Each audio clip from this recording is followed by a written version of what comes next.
You've been fighting something you don't understand, haven't you? A situation that won't bend no matter how hard you push. A door that stays closed no matter how much you knock. And deep down, a quiet voice keeps whispering, "Stop fighting. This is not punishment. This is teaching." But you don't want to hear that, because surrender feels like defeat. You were told that strength means control, and that faith means forcing outcomes to go your way. Yet what if the real strength lies not in control, but in allowing life, or what you might call God, to move through you? Alan Watts once said that life is like a dance, not a battle. We suffer not because life hurts us, but because we keep trying to make the music obey our steps. When the rhythm changes, we panic. When the melody softens, we resist. But what if the discomfort you feel right now isn't a sign that you're lost, but a divine invitation to flow with a new rhythm? What if God is not against you, but waiting for you to stop fighting long enough to listen? The truth is, what we often call struggle is simply the friction between our expectations and reality. We create tension by insisting that life must unfold on our terms, and then we call that pain fate. Watts taught that the universe doesn't make mistakes. Every obstacle, every silence, every delay is a subtle movement of the same intelligence that once created stars. But the ego doesn't like that. It wants control, and control requires resistance. Yet resistance is precisely what keeps you from seeing what God is trying to show you. Imagine, just for a moment, that everything happening to you now is not against you, but for you. That every unanswered prayer is a redirection, every closed door a form of protection, and every delay a preparation. When you stop fighting the lesson reveals itself. When you stop resisting what is, peace begins to bloom where confusion once lived. You begin to see that surrender isn't weakness, it's wisdom. So maybe this isn't about winning the fight. Maybe it's about realizing there was never a fight to begin with, only a dance you forgot how to enjoy. And the moment you stop trying to control the rhythm, you'll finally hear the music again. There comes a moment in every person's life when the illusion of control begins to collapse. It's the moment when the plans you built so carefully start to dissolve, and the more you struggle to hold them together, the faster they fall apart. That's when most people panic, because we've been taught that uncertainty is the enemy. But Alan Watts would tell you that uncertainty is the very essence of life. You cannot breathe without exhaling. You cannot grow without letting go. Life itself is movement, and movement requires change. The more you fight against that flow, the more you suffer. Not because life is cruel, but because you're trying to stop a river with your bare hands. You see, the universe doesn't ask for your permission to unfold. It simply moves, eternally, effortlessly, purposefully. The wind doesn't ask which direction to blow.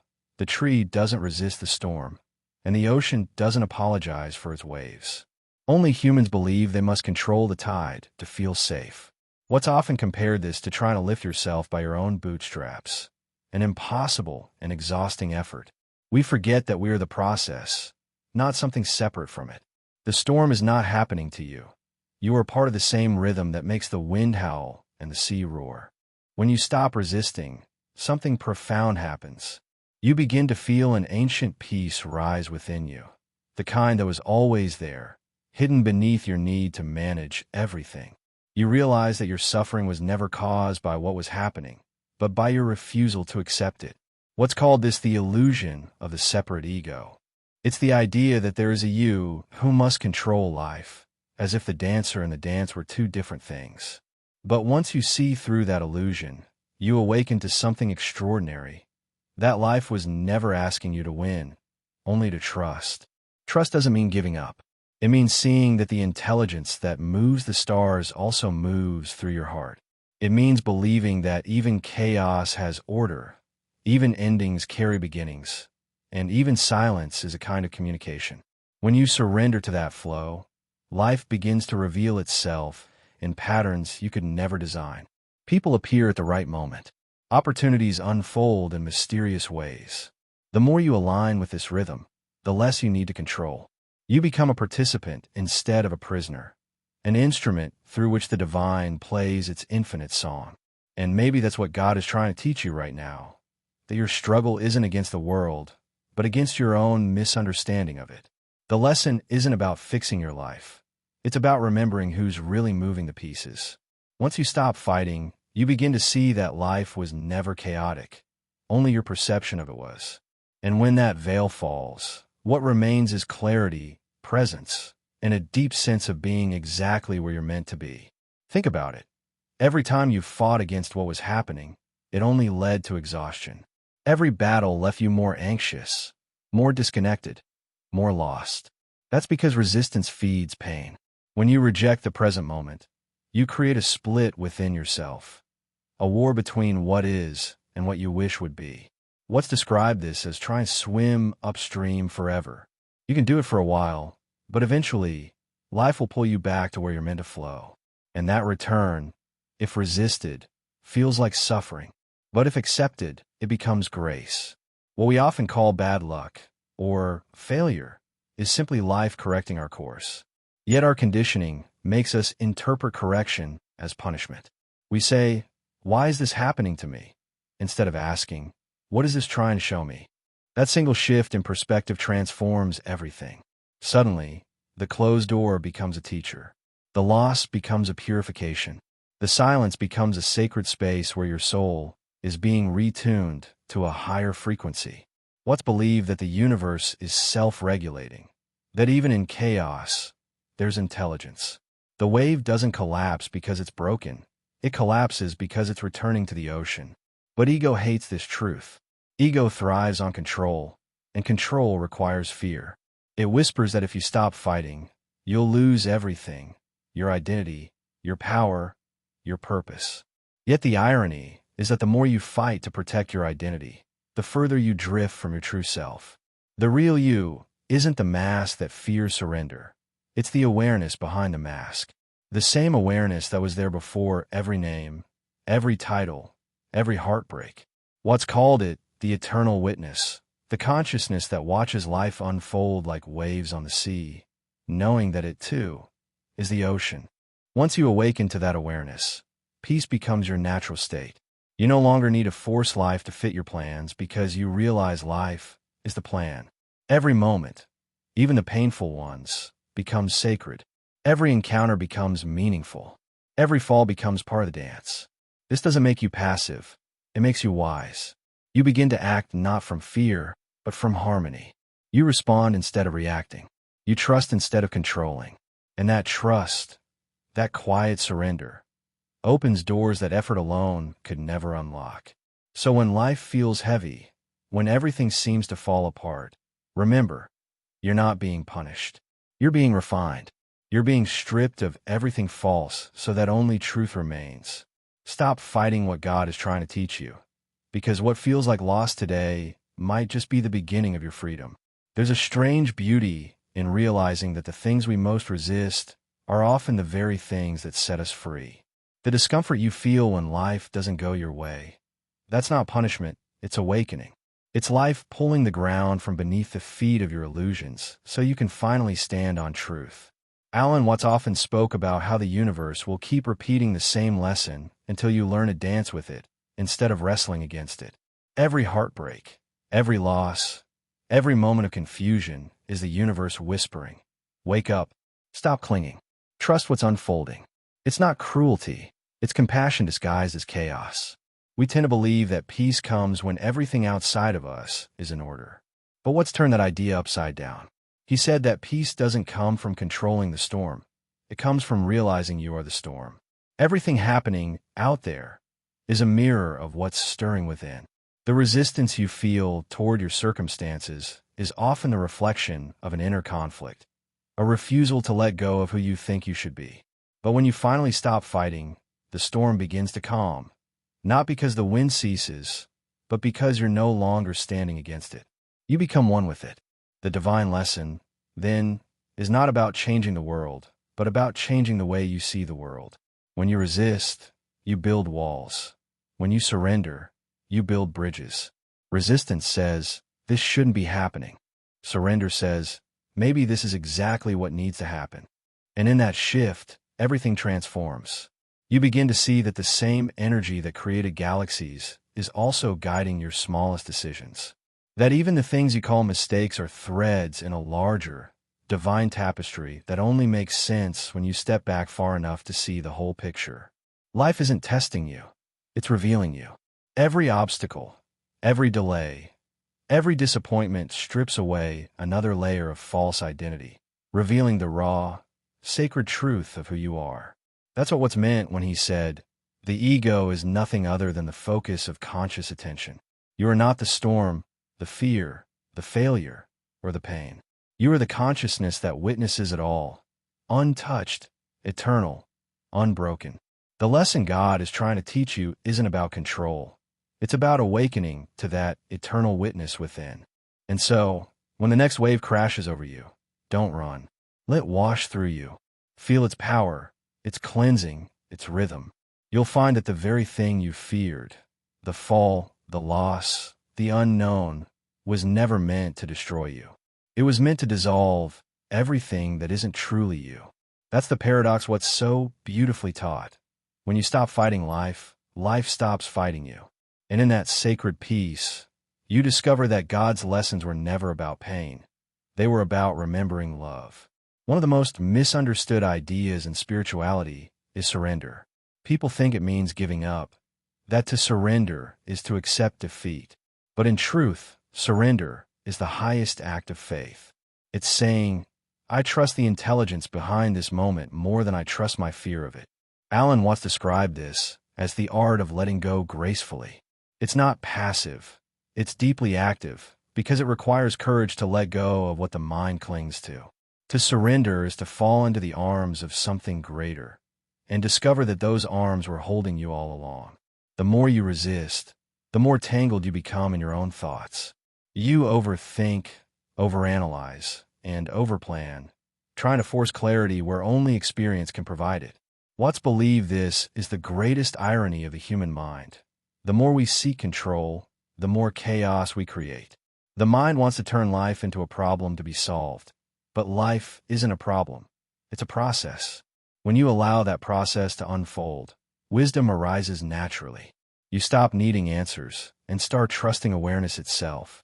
That's when peace slips in, quietly, effortlessly, through the cracks your resistance once filled. Imagine for a moment that you're floating in the ocean. The waves rise and fall, sometimes calm, sometimes violent. If you fight them, you exhaust yourself. But if you float, you find balance. You're still in the same ocean, facing the same waves, but your relationship with them has changed. That's what surrender feels like. Life doesn't become easier. You become softer. And in that softness, strength is born. Not the strength of control, but the strength of trust. What's called this faith in the flow of existence. A faith that doesn't demand explanations because it knows the rhythm of life is wiser than any plan we could make. When you learn to trust that flow, you start to see beauty in places you once saw fear. The silence between plans becomes sacred. The unknown becomes exciting. You stop needing to know what's next because you realize that every moment is the next, unfolding perfectly, even in its messiness. You begin to understand what's meant when he said, "The meaning of life is just to be alive." That's it. Not to chase, not to conquer, but to be. The lesson isn't hidden in the future. It's alive in the breath you're taking right now. And maybe that's what God has been trying to teach you all along. That peace isn't found at the end of your struggle, but in the moment you stop struggling. That enlightenment isn't somewhere far away, but right here, in your surrender. You were never lost. You were simply fighting the flow that was trying to carry you home. There's something quietly sacred about reaching the point where you have nothing left to fight for. Not because you've lost hope, but because you've finally understood.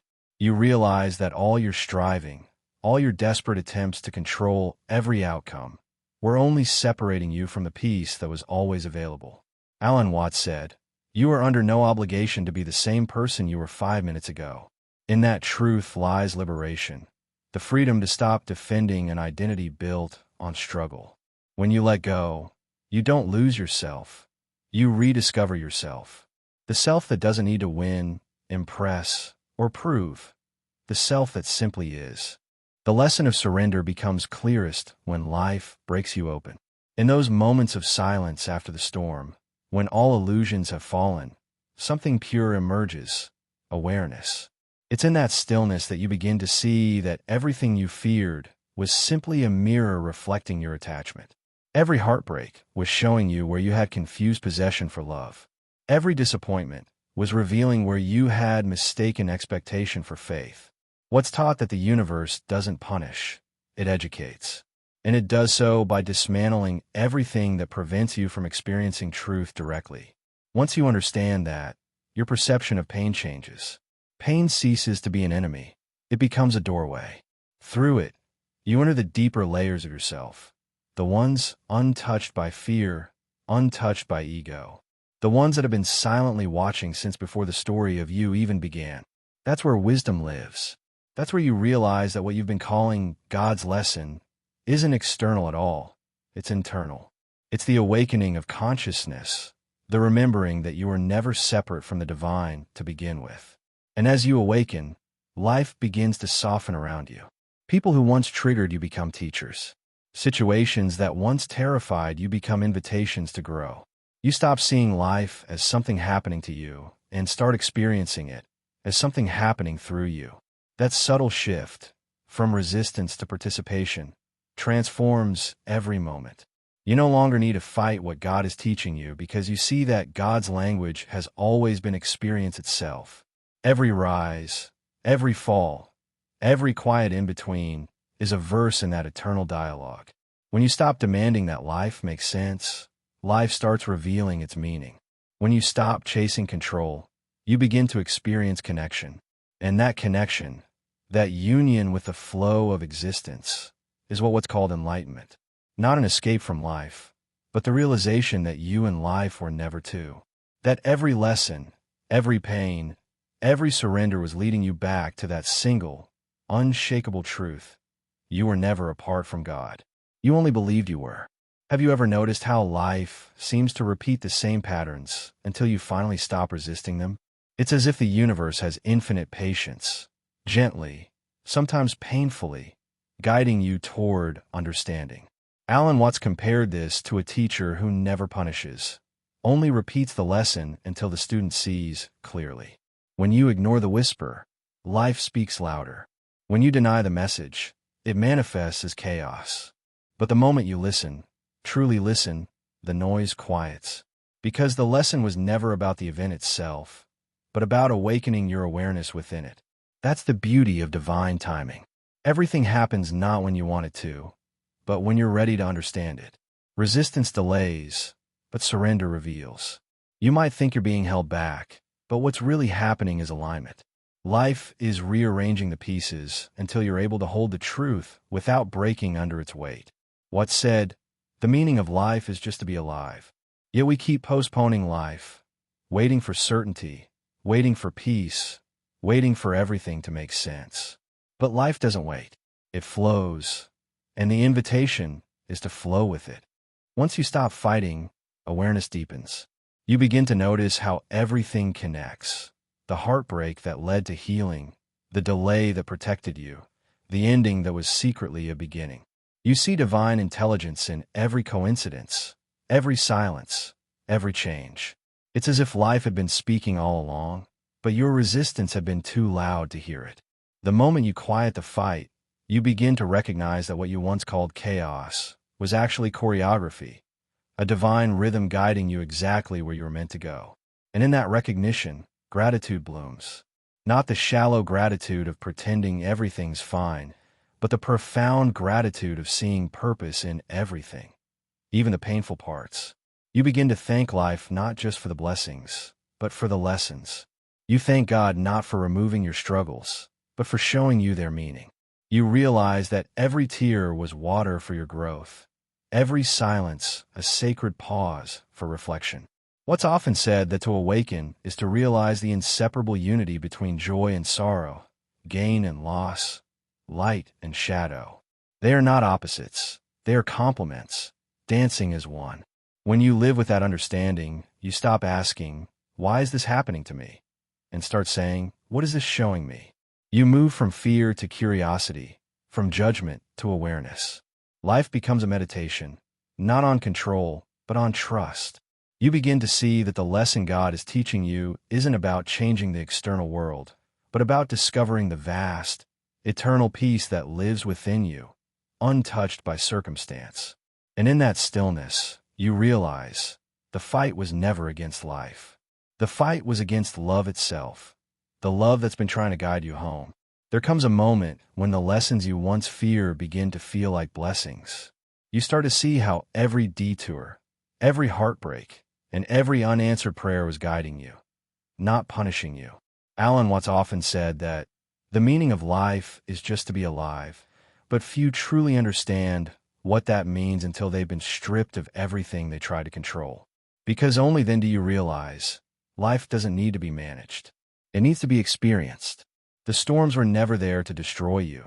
They were there to teach you how to dance in the rain, to let go of the illusion that you were ever separate from the rhythm that moves all things. As your awareness deepens, something extraordinary happens. Your definition of peace changes. You stop searching for peace in the absence of problems and start finding it in the midst of them. You realize that peace isn't the stillness of life, but the stillness within life. What's taught that suffering doesn't come from what happens, but from how we interpret what happens.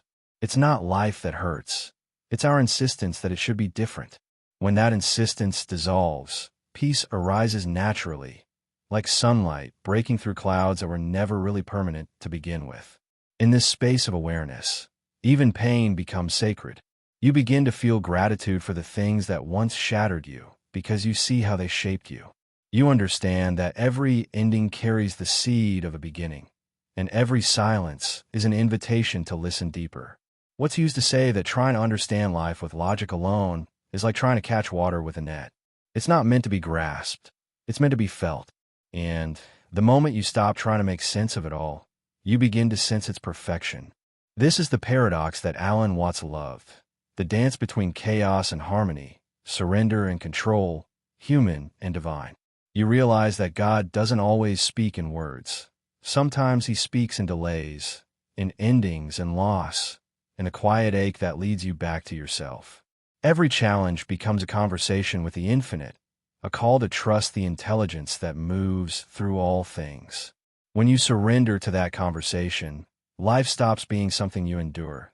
It becomes something you participate in fully, consciously, joyfully. And that's when you finally understand, surrender is not the end of your story. It's the beginning of your awakening. It's the moment you stop seeing life as a test and start recognizing it as a teaching. You realize that God isn't trying to break you. He's trying to open you.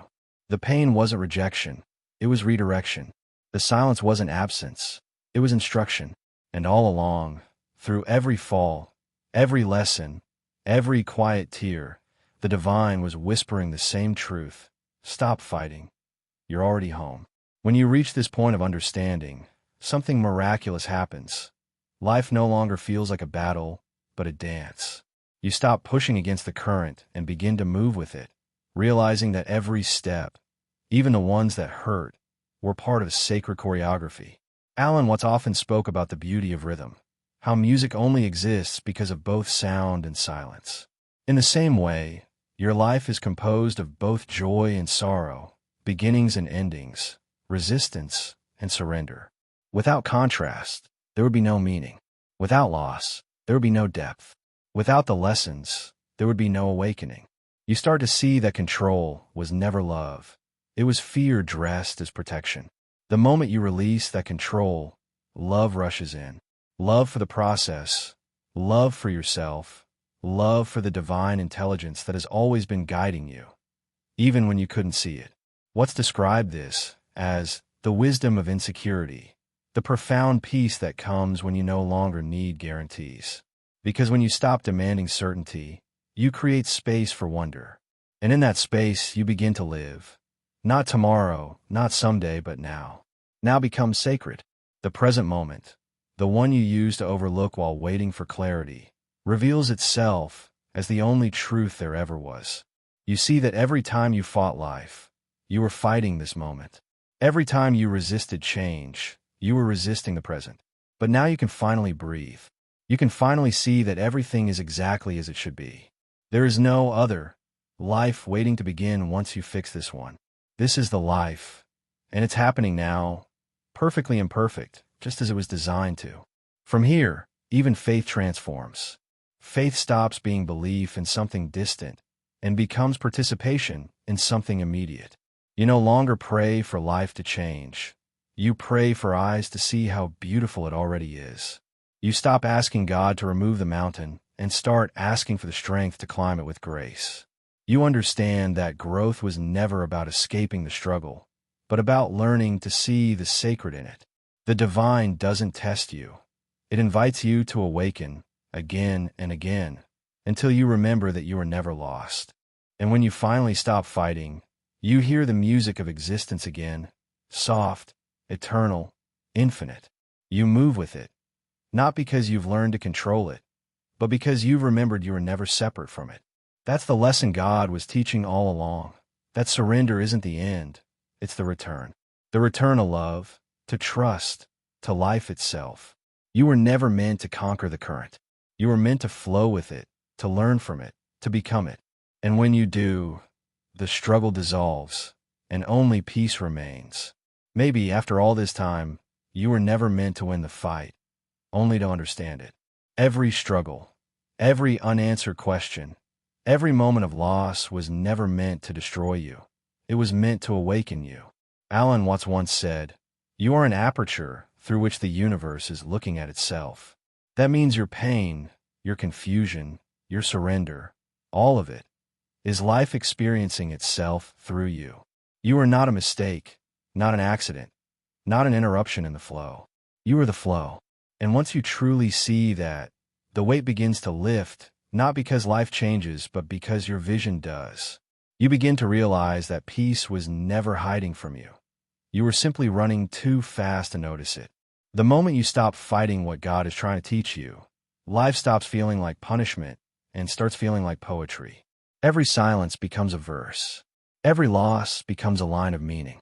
Every rebirth becomes a reminder that you were never broken, only transforming. This is the wisdom Watts wanted us to taste, that when you finally stop trying to control life, you discover that life has been holding you all along. So breathe, deeply, fully, without fear.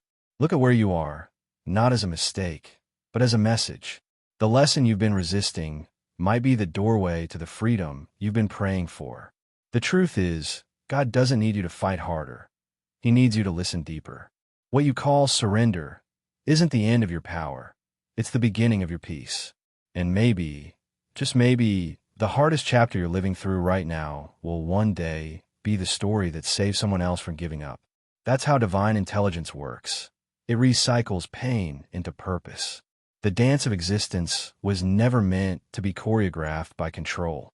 It was meant to be lived in rhythm with the divine. Every step, even the ones that hurt, is a sacred movement toward awakening. When you stop fighting, you don't lose. You return to love, to presence, to truth. The current that once terrified you becomes the very thing that carries you home. That's when you understand God was never testing your strength. He was teaching you how to trust His. And if this message found you today, it's not by chance. Maybe this is your reminder to stop running and start listening, to stop resisting and start remembering who you are. If these words resonated with your heart, share them forward. Let them reach someone who's still fighting the same storm you've begun to make peace with. And if this space gives you comfort, stay with us. Subscribe, like, and tell me in the comments what this message awakened in you. Together, we'll keep remembering what Alan Watts taught best, that life is not a war to win, but a dance to join.